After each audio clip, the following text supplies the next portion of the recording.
কি বললি? কদিন আগে আমার সেখানটা ছিল না, চুরির কর্ম করতাম। তারপর সব ফেলে ছিল তো আপনি আমরা রাজপ্রায়তা করলে এখন মুখ খুলিয়ে আপনার কাছে আসতে পারি। তুই তো আমার রাজসভার অন্তরে, ওর মতো গুণী মানুষ পেয়ে আমি তো ধন্য। যা, আজ থেকে তোর চাকরিতে পদোন্নতি হলো। বেলা থেকে আমার খাস জ্বর। আমি এখন কাজ চল। এই, তোর খবর আছে? ওই ঢোল বাজার দেখা মিলছে না, ওই 800 টাকা ধরে এনেছি। হ্যাঁ, এই খবরটা আগে দিতে পারিস তুই? চলে যা, এখনই ওকে আমার সামনে এনে হাজির কর।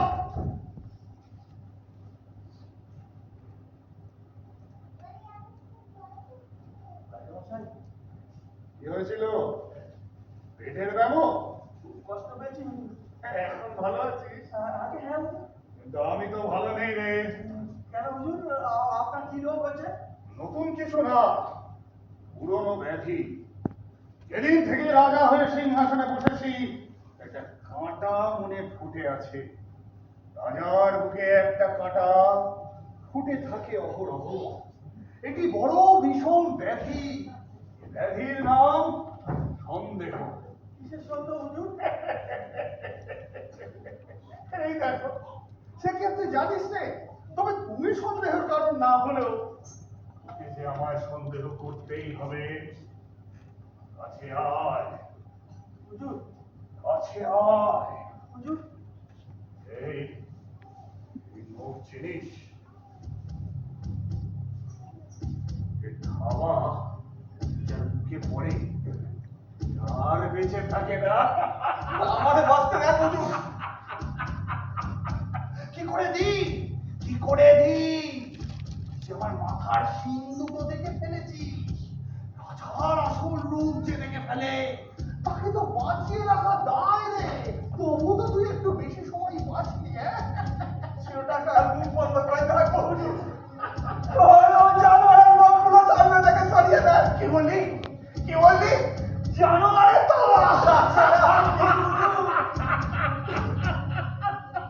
কাল সূর্যাস্তের পর খানাখন্দ থেকে যখন গ্রামবাসীরা তোর লাশটা তুলবে, তখন ওরাও তাই জানবে। কাছে আয়, না, না, না, না। কাছে আয়।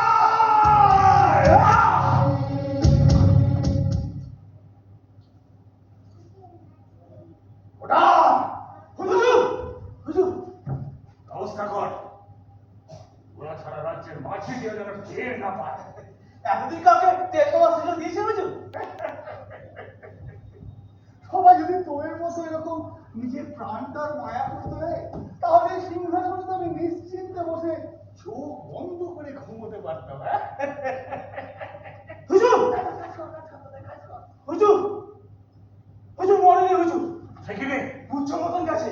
হ্যাঁ, হ্যাঁ, আর বোধহয় আপনার লোকে বিষ ঢালা হয়নি হুজুর। তাই তো আজ তো মুখে বিষ ঢালা হয়নি মনে হয়। ছোড়াটা বড় তো বড় জোর। লোকে বিষ ঢালা দেবো হুজুর। থাক, এত বড় যার ভাগ্য, সে না হয় আর দুটো দিন বেঁচেই রইল। কিন্তু হুজুর, এত কিছু জানার পর এরপর কি বাঁচিয়ে রাখা ঠিক হবে হুজুর? এই এই নড়ছে, হ্যাঁ, মনে হয় জ্ঞান ফিরছে। হ্যাঁ, তোরা যা, একটু পরে ওকে বাঁচিয়ে রাখার রহস্যটা তোদেরকে বুঝিয়ে বলছি। যা, যা, যা, যা।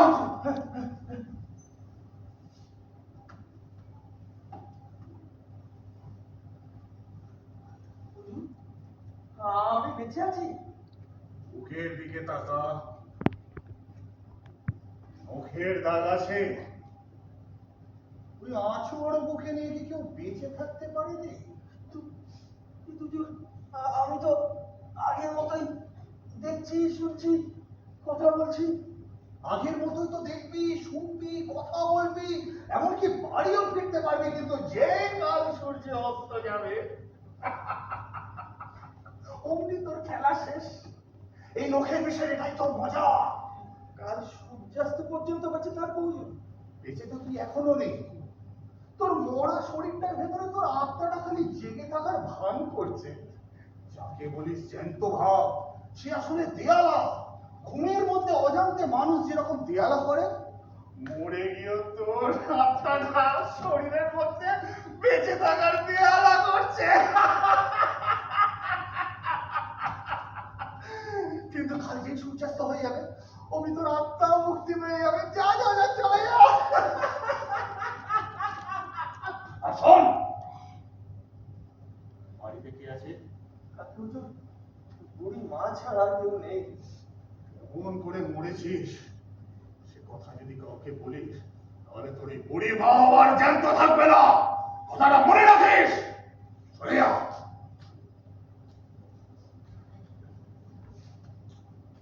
ওটা হুজুর, হুজুর, হুজুর, হুজুর, হুজুর। ছেড়ে দিলাম। তোরা ভাবছিস এই সামান্য আয়ু ওকে কেন? আসলে আমাকে জানতেই হবে যে আমার ভয়েও চোখ থাকে কিনা। আমার জানা দরকার আমার ভয়ের জোর কতটা। আমাকে জানতেই হবে। ওদের এই ভয়টাই তো আমার সম্বল। তাই মাঝে মাঝে